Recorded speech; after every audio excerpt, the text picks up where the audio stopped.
Hello student, तो आज हम लोग एमसीक्यू के सीरीज़ में दूसरा प्रीवियस ईयर के क्वेश्चन पेपर सॉल्व करेंगे, जिसमें हम लोग 20 एमसीक्यू को डिटेल से काम करेंगे। देखना कैसे हम लोग बनाएंगे। पहला जो है थोड़ा सा इसमें तेज़ी से आप लोग समझने की कोशिश करोगे, क्योंकि एमसीक्यू हम लोग अगर तेज़ी से नहीं बनाएंगे तो बहुत ज़्यादा टाइम लग जाएगा और बाकी क्वेश्चन से नहीं कर पाएंगे। तो पहला क्वेश्चन जो आपके सामने है उसमें ये दिया है कि अगर ए की वैल्यू दिया है, ये मैट्रिक्स है, तो then value of A into adjoint ये क्या होगा। तो इस बात को आप समझेंगे। सबसे पहले यहाँ पे हम लोग क्या लिखेंगे, यहाँ पे ये लिखेंगे कि हम लोग ये जानते हैं, ये रिजल्ट जो मैं लिखा रहा हूँ आप लोग साथ साथ लिखते चले जाना। पहला रिजल्ट जो होता है, जैसे ए इंटू एडजॉइंट ये रहे या फिर एडजॉइंट ए इंटू ए का प्रोडक्ट रहे, तो इसका जो वैल्यू होता है वो डिटर्मिनेंट ऑफ ए इंटू आई के बराबर होता है। अब इसका अगर डिटर्मिनेंट करना हो, ए इंटू एडजॉइंट ए का डिटर्मिनेंट करना हो, तो फिर क्या होगा, डिटर्मिनेंट ऑफ ए इंटू आई के बराबर हो जाएगा। होगा कि नहीं? तो इसका मतलब कि ये जो पूरे का डिटर्मिनेंट करोगे तो आई का डिटर्मिनेंट कितना होता है, 1 होता है। माने कि आइडेंटिटी मैट्रिक्स का डिटर्मिनेंट जो होता है वो किसके बराबर होता है, 1 के बराबर होता है। तो 1 इंटू कितना हो जाएगा, डिटर्मिनेंट ऑफ ए हो जाएगा। डिटर्मिनेंट ऑफ ए है ना, डिटर्मिनेंट ऑफ ए चूँकि, और ये जब यहाँ निकलेगा तो इसके ऑर्डर में यहाँ पे 2 लिख देंगे, क्योंकि ऑर्डर पे 3 लिखेंगे। ऑर्डर पे क्या है इसका 3, तो ऑर्डर 3 यहाँ लिख देंगे, ऑर्डर 3 इंटू 1 है ना। क्योंकि जैसे अगर k टाइम्स ऑफ ए अगर हम निकालते हैं तो इसका फार्मूला होता है, अगर ऑर्डर यहाँ पे लिखे, ऑर्डर अगर n है तो n लिखेंगे और डिटर्मिनेंट ऑफ a लिखते हैं, ये फार्मूला होता है। तो इसी तरह से अगर आप ये जो वैल्यू होती है एक तरह से ये फिक्स्ड होती है, कांस्टेंट होती है, k होती है, तो यहाँ k का काम करेगा। तो k के पावर यहाँ पे कितना हो जाएगा, ऑर्डर 3 है तो 3 लिखेंगे और इंटू आई लिखेंगे। इसका मतलब कि हमको यहाँ पे डिटर्मिनेंट a की वैल्यू निकालनी पड़ेगी। डिटर्मिनेंट a की वैल्यू निकालेंगे, फिर उसके बाद उसका क्यूब कर देंगे। तो डिटर्मिनेंट a की वैल्यू यहाँ से कितना होगा, तो इसको जल्दी से निकाल लेंगे। यहाँ पे देखेंगे कि इस कॉलम में 2 ठो जीरो है, तो यहाँ से एक्सपेंड कर लेते हैं। यहाँ होता है प्लस माइनस प्लस, तो यहाँ -1 लिए, तो -1 से बनने वाला रो और कॉलम को रिमूव करेंगे, रो और कॉलम को रिमूव कर दिया है ना। तो कितना बच गया, 1 इंटू -2, तो -2 और -3 है ना। तो ये बच रहा है -1 और -2 प्लस का 3। ठीक है जी।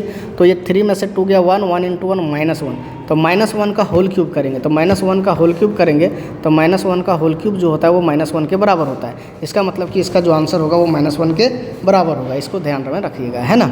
अब देखो नेक्स्ट क्वेश्चन जो है, इसमें बोला कि 2 मैट्रिक्स ए एंड बी है। अब ए इन्वर्स की वैल्यू किसके बराबर है, 1/4 बी के बराबर है। तो 4a का इन्वर्स पूछा है। यहाँ पे दिखा कि इन्वर्स ऑफ 4a क्या होगा। तो इस बात को आप ध्यान देना कि अगर ए बी इंटू आई होता है, ए बी अगर आई के बराबर होता है तो ए का इन्वर्स बी होता है और बी का इन्वर्स ए के बराबर होता है। ये आपको ध्यान में रखना है। और अगर ए इंटू ए इन्वर्स है तो इसका वैल्यू आई होता है, या ए इन्वर्स इंटू ए है तो भी इसका वैल्यू क्या होता है, आई होता है।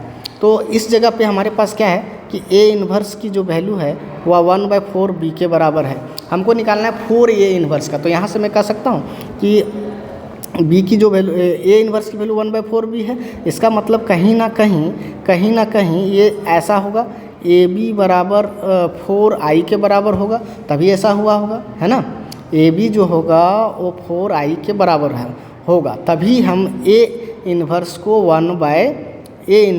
1/4 भी लिखे होंगे, है ना। अब हमारे पास जो काम करना है वो 4a का इन्वर्स निकालना है। ठीक है। तो 4a का इन्वर्स में देखो, 4 को तो 4 में इन्वर्स नहीं लगेगा, कांस्टेंट है, उसको बाहर कर देते हैं। 4 इंटू ए इन्वर्स लिख दिए, है ना। तो 4 इंटू ए इन्वर्स, और ए इन्वर्स की वैल्यू कितनी है, 1/4 बी है। तो ये कट जाएगा तो कितना बच जाएगा, बी के बराबर आएगा, यानी कि हम लोग को option number B correct option हो जाएगा, है ना। तो 4a इन्वर्स की जो वैल्यू होगी वो कितनी होगी, बी के बराबर हो जाएगा। ठीक है यहाँ तक। चूँकि ये प्रॉपर्टीज होता है, जैसे ए बी इन्वर्स हम लोग लिखते थे, ए बी इन्वर्स जो होता था वो B inverse into A inverse होता था। लेकिन अगर कोई कांस्टेंट के साथ अगर ए है और इसका इन्वर्स करेंगे तो कांस्टेंट के को बाहर कर देंगे और इसको इन्वर्स लिख देंगे ऐसे। ठीक है जी। यहाँ थोड़ा सा मिस्टेक्स है, यहाँ पे एक आप काम करोगे, जैसे यहाँ पे 4a इन्वर्स जो होगा, 4a, ये तो बात समझ में आया आपको, ये तो समझ आया कि ए बी बराबर 4i होगा। तो 4a इन्वर्स जो होगा, जैसे 4a इन्वर्स क्या होगा, 1/4 इंटू ए इन्वर्स होगा। चूँकि ये बात को याद रखना पड़ेगा, ka इन्वर्स जो होता है वो 1/k इंटू ए इन्वर्स होता है। ठीक है। तो 1/4, तो 1/4 और ए इन्वर्स की वैल्यू कितनी है, 1/4 बी। तो इसका मतलब कि 1/16 बी हो जाएगा। ऑप्शन नंबर हम लोग का डी करेक्ट ऑप्शन होगा, ये नहीं होगा। ठीक है, थोड़ा सा ध्यान में देना है। आप देखिए तीसरा क्वेश्चन जो है, तीसरा क्वेश्चन जो हम लोग के पास है कुछ इस प्रकार से है, इसको समझने की कोशिश करोगे। लिखा है कि एक्स वाई और X Y are matrices of order 2/3 m/n 2/5, then number of elements of Y क्या होगा, ये ध्यान से समझना। एक्स एक मैट्रिक्स है जिसकी ऑर्डर कितनी है 2/3, वाई एक मैट्रिक्स है वो कितना है m/n, और दोनों का प्रोडक्ट किए तो एक्स वाई मिला, एक्स वाई जो है वो कितना है 2/5 है। अब देखो मैट्रिक्स मल्टीप्लिकेशन तभी एग्जिस्ट करेगा जब पहले का कॉलम और दूसरे का रो ये बराबर होना चाहिए, है ना। पहले का कॉलम और दूसरे का रो क्या होना चाहिए, बराबर होना चाहिए। इसका मतलब m शुड बी 3, है ना। तो फिर प्रोडक्ट जो आता है वो आता है 2 × n, ये जो प्रोडक्ट आता है वो क्या आता है 2 × n। इसका मतलब n की वैल्यू क्या होगी 5 होगी, तो ये 3/5 होगा। तो 3/5 में अगर एलिमेंट की बात करते हैं तो दोनों को प्रोडक्ट कर देते हैं, तो 5 3 जा 15, तो टोटल कितने एलिमेंट्स होंगे 15 एलिमेंट्स होंगे। ये बहुत ईजी क्वेश्चन था, है ना। यहाँ बोला कि number of discontinuities of the function f is given by, discontinuities कितने डिसकंटिन्यूअस है वो जानना है। तो देखो डिसकंटिन्यूटी के लिए चेक करने के लिए जो यहाँ पे पॉइंट इन्वॉल्व है उसी पे चेक करना होता है। अब देखो x<0 के लिए ये पॉलिनोमियल फंक्शन है लीनियर, तो ये है ऑलवेज कंटिन्यूअस, और 0 से 1 के लिए में e⁻s भी कंटिन्यूअस होता है। तो हम 0 1 और 0 1 में चेक करेंगे, तो x = 0 के लिए ले लेते हैं, x = 0 पे चेक करते हैं कंटिन्यूटी। तो देखो 0 पे अगर हम देखें तो लेफ्ट हैंड लिमिट कितना आ रहा है, LHL कितना आ रहा है, LHL यहाँ पे 0 रखेंगे तो 2 मिलेगा, और RHL अगर यहाँ पे 0 रखेंगे तो RHL जो होगा वो 1 मिलेगा, e⁻0 1 होता है, दोनों बराबर नहीं है, इसका मतलब कि 0 पे डिसकंटिन्यूअस होगा। अब x = 1 पे चेक करते हैं, LHL जो होगा वो कितना होगा e⁻1 that means e⁻1 that means e, और LHL के बाद RHL जो होगा x = 1 पे RHL जो होगा राइट हैंड लिमिट जो होगा वो 2 - 1 = 1। क्या ये दोनों बराबर है, नहीं है, तो इसका मतलब कि x = 1 पे भी क्या होगा डिसकंटिन्यूअस होगा। तो 2 पॉइंट्स मिला जहाँ पे क्या होगा डिसकंटिन्यूअस, ऑप्शन सी हम लोग का करेक्ट ऑप्शन हो जाएगा, है ना। अब यहाँ पे बोला कि f(x) जो दिया है वो f(1/x) है, तो f'(x) की वैल्यू x³ है, तो what is the value of dy/dx at x = 1/2। देखो इस टाइप के क्वेश्चन बहुत आसान होता है लेकिन बच्चे नहीं समझ पाते हैं। दिक्कत क्या होती है समझना इसको, f(x) की जगह पे 1/x दिया है, तो अगर मैं इसका f'(x) चाहिए मुझे, तो मैं इसको अगर dy/dx निकालूंगा तो ये f(1/x) का डेरिवेटिव जो होगी सबसे पहले 1/x के रिस्पेक्ट में होगी, और 1/x का फिर जो डेरिवेटिव होगी वो किसके रिस्पेक्ट में होगी, x के रिस्पेक्ट में होगी। इसका मतलब कि हम लोग इसको कैसे डेरिवेटिव करेंगे, इसका कितना हो जाएगा f'(1/x) हो जाएगा, है ना। इसका कितना हो जाएगा f'(1/x), और 1/x का क्या होगा -1/x²। अब देखना f'(x) की वैल्यू जो दी गई है वो x³ है, तो f'(1/x) की वैल्यू कितनी हो जाएगी, तो बस सिंपली 1/x का होल क्यूब हो जाएगा, तो ये 1/x का होल क्यूब हो गया, और इनटू में -1/x² है। इसको मैं अगर देखूँ तो क्या होगा 1/x³, और ये माइनस का x⁵ आ जाएगा, यानी x के वैल्यू 1/2 पे बात किया है, 1/2 पे बात किया है तो -1 1/2 करेंगे, है ना। तो ये कितना हो जाएगा, पावर ऊपर रेज करेगा तो -2 और 2 जो होता है वो 32, दैट मीन्स -32 हम लोग का करेक्ट ऑप्शन होगा। तो ये चीज़ को आपको ध्यान में रखना पड़ेगा, और ये बहुत अच्छा क्वेश्चन था, लॉजिकल क्वेश्चन था और थिंकिंग बेस्ड था। अब जैसे ये क्वेश्चन को सॉल्व करना है, इसका दिखाना है कि भाई dy/dx जो x = π²/60 में क्या होगा। तो सबसे पहले इसकी dy/dx निकाल लो, तो चेन रूल लगाओगे तो सबसे पहले इसके रिस्पेक्ट में तो log का क्या होता है, log 1/x होता है, तो यहाँ पे sec√x हो जाएगा, है ना। ये ऐसे sec√x का 1/√sec√x, और sec का क्या होता है sec(x) × 10x, है ना। तो sec फिर हम लोग किसके रिस्पेक्ट में sec(x) के रिस्पेक्ट में इसका करेंगे तो 1/ कितना हो जाएगा 2√sec√x, और फिर sec√x का कितना हो जाएगा sec√x × 10√x, और √x का 1/2√x। ये हमारा जो आया इसका डेरिवेटिव आया। अब इसमें देखो कोई चीज़ अगर कट रहा है तो काट दो। अब देखो क्या हो रहा है, ये 1/2, ये इसका पावर देखो तो पावर हट जाएगा तो बचेगा कितना sec√x, और ऊपर में भी है sec√x 10√x, और ये 1/2, तो ये 1/2 रहने दो अभी फिलहाल, तो sec√x कैंसिल हो जाएगा, तो 1/4 10√x, है ना, और ये यहाँ पे √x ऑलरेडी है तो इसमें 1/√x। तो x की वैल्यू जो रखनी है π² कितनी रखनी है 16 रखनी है, तो 1/4 10 रूट में अगर पाई स्क्वायर बाई 16 रखेंगे तो पाई बाई 4 आएगा, और इसके नीचे अगर मैं रखूँगा तो पाई बाय 4, तो ऊपर 4 चल जाएगा, है ना। तो इसकी वैल्यू हो जाएगी 1, इसकी वैल्यू हो जाएगी 1। 10 पाई बाई 4 का वैल्यू 1 होती है, 4 से 4 कैंसिल हो गया, तो 1/पाई। तो 1/पाई जो है वो ऑप्शन नंबर ए में है, तो ये हम लोग का क्या होगा, करेक्ट ऑप्शन होगा दोस्तों। ठीक है, अब देखो ये क्वेश्चन देखो बहुत अच्छा, ये पैरामेट्रिक फॉर्म होता है। पैरामेट्रिक फॉर्म में क्या होता है, जैसे x जो एफ टी का फंक्शन है और y भी क्या है, एफ टी का फंक्शन है। अगर t का फंक्शन है तो dy अपॉन क्या पूछा, dy अपॉन dx। तो dy अपॉन dx निकालने का जो तरीका होता है dy upon dt upon dx upon क्या करेंगे, dt कर देंगे। तो यहाँ थीटा है, तो ये dx अपॉन डी थीटा किसके बराबर होगा, तो -3 साइन थीटा के बराबर होगा sir. dy upon D theta किसके बराबर होगा सर, तो 5 cos थीटा के बराबर। हमको क्या निकालना है, dy अपॉन dx। तो क्या फार्मूला लगाएंगे यहाँ पे, dy upon D theta upon dx upon D theta. तो dy upon D 5 cos theta है, और नीचे कितना है, -3 साइन थीटा है। तो ये cos बाय साइन क्या होता है, कॉट होता है, माइनस का 5/3 कॉट थीटा। आपको कहाँ दिखाई दे रहा है, तो ऑप्शन नंबर बी में चला जाएगा, है ना। आगे देखते हैं। अब इसमें पूछा कि for the function this x equal to 0 is point of, देखिए एक्स क्यू का फंक्शन, ये बहुत अच्छा क्वेश्चन होता है। इसमें सिंपल इसका ग्राफ जो होता है ऐसे ऐसे ऐसे, तो x इक्वल टू 0 की बात कर रहा है, ये एकदम बेसिक क्वेश्चन है। x इक्वल टू 0 पे ना ये लोकल मैक्सिमा होगा ना ही लोकल मिनिमा होगा, तो इस समय क्या होगा, इन्फ्लेक्शन सीधा यहाँ पे क्या होगा, यहाँ पे सीधा इन्फ्लेक्शन होगा। ये किधर भी मिल रहा है मैक्सिमम, ना यहाँ मैक्सिमम मिलेगा ना ही मिनिमम मिलेगा, तो ये आपको याद रख लेना है। ठीक है, अब इसमें पूछा कि ग्रेटेस्ट इंटीजर डिफाइन बाय इतना इज नॉट डिफरेंशिएबल एट, कहाँ डिफरेंशिएबल नहीं होगा, तो सिंपल सी बात भाई 1 उससे लेकर x<3 के बीच की बात कर रहा है, तो ये डिफरेंशिएबल कहाँ नहीं होगा ये जानना है। ठीक है, तो सिंपल बात यहाँ 1 और 2 इसके बीच है, 1 2 इसके बीच है। 2 एवरी इंटीजर में जो होता है, जो ग्रेटेस्ट इंटीजर फंक्शन जो होता है वो एवरी इंटीजर में कंटिन्यूअस नहीं होता है। तो इसका मतलब जब वहाँ कंटिन्यूअस नहीं होगा तो वहाँ पे डिफरेंशिएबल भी नहीं होगा। इसका मतलब कि 2 पे क्या होगा, वो डिफरेंशिएबल नहीं होगा। ये चीज़ आपको ध्यान देना है कि अगर ग्रेटेस्ट इंटीजर फंक्शन होता है वो not continuous on every integer. जब वो इंटीजर में कंटिन्यूअस नहीं है तो ऑटोमेटिक है कि वो डिफरेंशिएबल वहाँ पे नहीं होगा। इसका मतलब हम लोग को ऑप्शन सी क्या होगा, is not differentiable at x equal to 3। ठीक है, चलो यहाँ तक समझ में आया।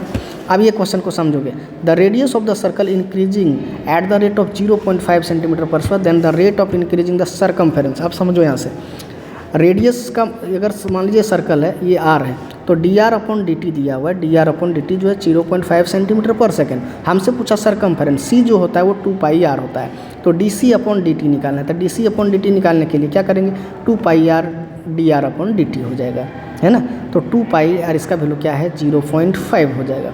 तो 2π 0.5 का वैल्यू 1/2 लिखेंगे तो नीचे आ जाएगा 2, तो 2 से 2 कट गया तो पाई आया सेंटीमीटर पर सेकेंड। तो आंसर कौन सा है, बी है। तो बहुत ईजी क्वेश्चन है। अब यहाँ पे आओगे तो इसमें देखो एक ऑड इवन की प्रॉपर्टीज होती है, जैसे ये लिमिट सेम होना चाहिए, अपोजिट साइन होना चाहिए, लिमिट सेम अपोजिट साइन। तो ऑड इवन की हम लोग पहले टेस्ट करेंगे। देखो x³ जो होता है वो ऑड फंक्शन होता है, और cos स्क्वायर x जो होता है वो इवन फंक्शन होता है, इवन फंक्शन होता है। दोनों को प्रोडक्ट करेंगे, ऑड फंक्शन और इवन फंक्शन को प्रोडक्ट करेंगे तो ये आएगा हमारा ऑड फंक्शन ही आएगा। और ऑड फंक्शन के केस में इसका इंटीग्रेशन डायरेक्ट क्या होता है, 0 होगा। जैसे अगर मैं बात करूँ -π/2 से π/2, साइन क्यूब x की बात करो, साइन क्यूब x की बात करो, तो इसका भी आंसर 0 होगा, क्योंकि साइन क्यूब x क्या होता है, ऑड फंक्शन होता है। अब ये मैं बता देना चाहता हूँ कि ऑड फंक्शन और इवन फंक्शन क्या होता है। जैसे अगर मैं y = f(x) एक फंक्शन ले लिया, एक ये फंक्शन है, ऑड कैसे जानेंगे कि ये ऑड है, तो x की जगह ना -x बैठा करके देखो, और सॉल्व करने पर अगर -fx आया तो क्या होगा, ऑड होगा। और इवन में क्या होता है कि x की जगह -x पुट करके देखो और वापस में से फिर से ये fx आ जाता है तो वो इवन होगा। जैसे मैं एग्जाम्पल ले लेता हूँ, y = मान लो x³ ले लिया, तो ये हमारा fx है, तो f ऑफ -x जो होगा -x का होल क्यूब आएगा। इसका मतलब माइनस बाहर x³, that mean minus of fx आ जाएगा। तो इसका मतलब ये कैसा फंक्शन होगा, ऑड फंक्शन होगा। और अगर मैं cos स्क्वायर x की बात करता तो cos स्क्वायर x में ये fx हो गया हमारा, तो f ऑफ -x जो होता cos -x है ना का होल स्क्वायर। cos -x तो प्लस ही होता है, स्क्वायर भी लगाए तो ये cos स्क्वायर x ही होता, माने कि वापस fx आ जाता है। इसके लिए ये क्या था, इवन फंक्शन था। और ऑड और इवन की मल्टीप्लाई करेंगे तो ऑड आएगा। तो ऑड के केस में जो इंटीग्रेशन होता है, जब सेम लिमिट अपोजिट साइन होता है, तो उसकी आंसर जो होती है वो 0 के बराबर होती है, इसीलिए इसका आंसर क्या होगा, 0 के बराबर होगा। ठीक है, आगे देखते हैं। ये बहुत अच्छा क्वेश्चन होता है, एकदम इंपॉर्टेंट है। एक रिजल्ट आपको याद रखना पड़ेगा, e⁻x f(x) + f'(x), ये रिजल्ट आपको पढ़ा होगा अपने बाय पार्ट्स के आगे। तो इसका होता है e⁻x f(x) + का c। अब उसी टाइप में ये है, देखो नीचे x-1 है तो हम इसको क्या करेंगे, x-1 - 2 अपॉन x-1 का होल क्यूब लिखेंगे, है ना। अब इसको पार्सली डिवाइड करेंगे, इसको इसके, तो क्या मिलेगा हमारा, ये मिलेगा यहाँ से 1 अपॉन x-1 का होल स्क्वायर और -2 अपॉन x-1 का होल क्यूब, है ना। और ये बाहर e⁻x है, बाहर e⁻x ऐसा मिलेगा, है ना। तो अगर मैं इसको e⁻x को पहले लिखूँ, ये हमारा f(x) है तो इसका f'(x) यही है। अगर इसको डेरिवेटिव करोगे तो सामने वाला मिलेगा। तो डायरेक्ट आंसर हमारा हो जाएगा e⁻x इंटू f(x). f(x) हमारा क्या है, 1 अपॉन x-1 का होल स्क्वायर। तो जहाँ पे ये क्वेश्चन जा रहा होगा वही हम लोग का क्या होगा, करेक्ट ऑप्शन होगा, माने कि ऑप्शन डी हम लोग का राइट आंसर होगा।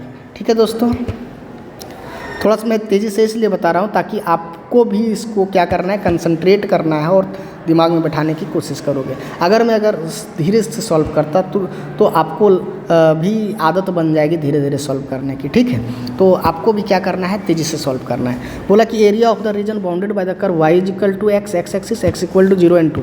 सिंपल सी बात है, y = x, x एक्सिस और x = 2 की बात कर रहा है, तो 0 से क्या करना है, 2 कर देना है, और ये y dx, तो इसका मतलब 0 से 2 x dx, x का इंटीग्रेशन x² 2 करेंगे, 0 से 2 कर देंगे, तो 0 से 2 में कितना हो जाएगा, 2 2 जा 4/2 और -0 माने कि 2 आएगा आंसर इसका। तो आंसर क्या हो जाएगा, 2 हो जाएगा। इसका ग्राफ बनाने की ज़रूरत नहीं, क्योंकि हम लोग का जो काम है इतने से काम चल जाएगा, है ना। हमको आंसर चाहिए।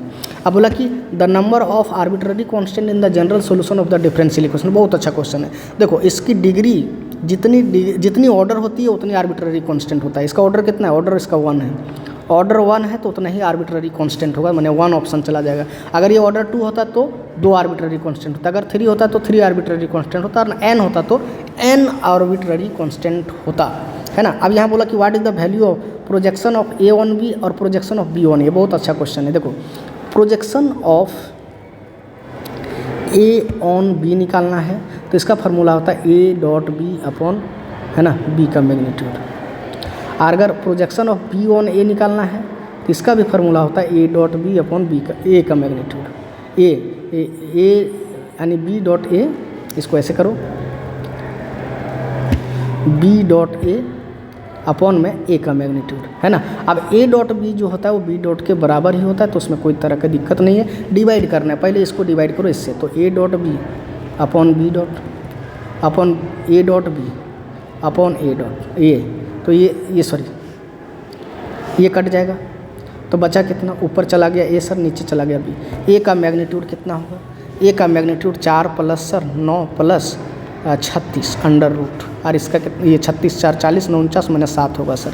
इसका 4 + 4 + 1 अंडर रूट माने कि ये 3 होगा सर।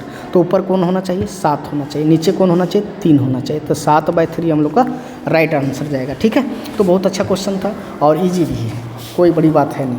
अब देखो डायरेक्शन रेशियो पूछा, तो डायरेक्शन रेशियो में क्या करना होता है कि पहले इसको अब स्टैंडर्ड फॉर्म में लिखो। स्टैंडर्ड फॉर्म में लिखने का तरीका होता है x - x1 divided by a, y - y1 divided by b और z - z1 divided by c।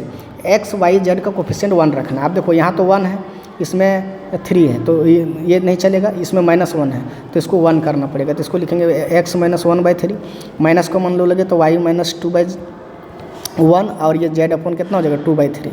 अब ध्यान से समझना, ये -1 नीचे आ जाएगा तो कितना हो जाएगा x - 1/3, y - 2/-1 और z अपॉन 2/3, है ना। अब 2/3 है, अब 2/3 है तो इसको हम लोग को क्या करना पड़ेगा, 3 हटाना पड़ेगा। 3 हटाने के लिए 3 से मल्टीप्लाई करना पड़ेगा सब में, तो 3 से मल्टीप्लाई करें तो ये कट गया, तो बच गया 9 - 3 2। तो 9 - 3 2 जो होगा वही हमारा क्या होगा, राइट ऑप्शन होगा। तो ये 16 हम लोग का राइट ऑप्शन जाएगा, वो होगा सी। अब बोला the Cartesian equation of the line passing through the point this and parallel to the this line. बहुत अच्छा क्वेश्चन है। देखो पास कर रहा है इससे, तो पास कर रहा है तो फार्मूला ये होता है x - 1 यहाँ नीचे होगा, y माइनस की जगह +3 हो जाएगा और z -2 की जगह ऐसा कुछ होगा। अब देखो पहले ऑप्शन चेक करो कि इसमें कहाँ पे इस टाइप का दिया है। देखो x - 1 उसके बाद y + 3 z - 2 यहाँ पे मिला है, मतलब ये जा सकता है, यहाँ भी है। लेकिन देखो x - 1/1 है, y प्लस 3 है, लेकिन यहाँ पे z माइनस 2 नहीं है, ये 2 माइनस जेड है, तो इसका मतलब ये नहीं जाएगा। और ये x प्लस 1 तो हो ही नहीं सकता, और यहाँ भी x प्लस 1 हो ही नहीं सकता। इसका मतलब करेक्ट ऑप्शन जो हो जाएगा वो क्या होगा, ए होगा। और ये चूँकि बता रहा है कि ये पैरेलल है, तो एक चीज़ यहाँ पे ये भी ध्यान देना, एक सेकेंड, ए लिखने से पहले हम लोग को जो ऑप्शन जा रहा है ए और बी में जा रहा है, ये इसको हम लोग ऐसा लिख सकते थे, z माइनस 2 बाय, ये 2 हो जाएगा नीचे, z माइनस 2 बाय 2 हो जाएगा, है ना, क्योंकि ये माइनस कॉमन ले लिया है, तो z माइनस 2 बाय 2, तो ये दोनों सही था, ये आपको सही कर लिया, तो नीचे 2 आ गया, तो पास कर रहा है 1 1 2, तो पास कर रहा है, ये वेक्टर पैरेलल है 1 1 2, तो इसका मतलब ऑप्शन डी होगा, ये ऑप्शन ये नहीं होगा, है ना। अब ये संभावित में चल गए थे, बट ये हम लोग का फिर एक चेक करना होता कि 2 0 माइनस 1, तो 2 0 माइनस 1 तो यहाँ है ही नहीं, इसका मतलब कि ये पास किससे कर रहा था, 1 1 2 से पास कर रहा था, 1 1 2, यहाँ पे 2 निकल गया, तो इसका मतलब हम लोग ऑप्शन डी करेक्ट ऑप्शन होगा। अगर कंफ्यूज हो गए होंगे तो एक बार फिर से मैं इसको बता देना चाहता हूँ, इस प्रकार से कि अगर एक इसमें बोला जाता है कि अगर कोई लाइन एक पॉइंट से पास कर रहा है और एक वेक्टर बी के पैरेलल है, पॉइंट अगर मान लो हमारा x1 y1 z1 है, और इस वेक्टर का अगर मान लो बी जो वेक्टर है वो है, सपोज करो ए बी सी पॉइंट से पास कर रहा है, माने जिसका पोजीशन वेक्टर आप ए आई बी जे प्लस सी के निकाल सकते हैं, तो इसका फार्मूला होता है x minus x1 divided by y minus y1 divided by b, z minus z1 divided by c, ठीक है। तो ये पैरेलल वाला वेक्टर ये वाला होता है, तो ये जो लाइन है इस पॉइंट से पास कर रहा है, जिससे पैरेलल है, तो हमारा पॉइंट जो मिल गया 1 1 2 मिल गया, जिससे वो पोजिशन वेक्टर फाइंड हमारा ये हुआ 1i प्लस 1j प्लस 2 के, और ये पॉइंट है जिससे पास कर रहा है, तो जिससे पास कर रहा है तो x माइनस x1, तो x माइनस कितना रखेंगे, x माइनस 1, तो x माइनस 1 मिला, तो x माइनस 1 अपॉन कितना हो जाएगा, पास करने वाला पॉइंट 1 है, y माइनस माइनस के बाद फिर इधर चूँकि माइनस 3 है तो प्लस 3 लेंगे, बटे कितना हो जाएगा, ये फिर से 1 है तो 1 ही लिखेंगे, और z माइनस ये 2 था ना, ये 2 है तो 2 लिखेंगे अपन में 2, तो यहाँ से मैं देख सकता हूँ कि ये दोनों तो सही था, इसको मॉडिफाई करके z माइनस 2 अपन 2 करेंगे, तो ये हम लोग का करेक्ट ऑप्शन चला जाएगा, है ना। तो इस टाइप से हम इसको इजीली सॉल्व कर सकते हैं। आगे देखते हैं 18 नंबर जो क्वेश्चन है कुछ इस प्रकार से है। 18 नंबर बता रहा है कि ए और बी 2 वेक्टर्स है such that A be greater than, तो इसकी अगर ये दोनों बराबर है तो ए और बी की वैल्यू क्या होगी। सिंपल बात, इसका फार्मूला जो होता है mod of a mod of b cos theta, इसका होता है mod of a mod of b sine theta. आप दोनों को अगर काटोगे तो ये बी से बी जाएगा, ए से ए जाएगा, तो कॉस थीटा बराबर साइन थीटा। ये कब होता है, जब थीटा का वैल्यू π/4 होता है। तो ये हम लोग का करेक्ट ऑप्शन जाएगा। आई होप कि ये चीज़ आपको समझ में आ रहा होगा। ऐसे ही आपको वीडियो मिलते रहेंगे जो आपको एग्जाम्स के लिए हेल्पफुल होगा। धन्यवाद।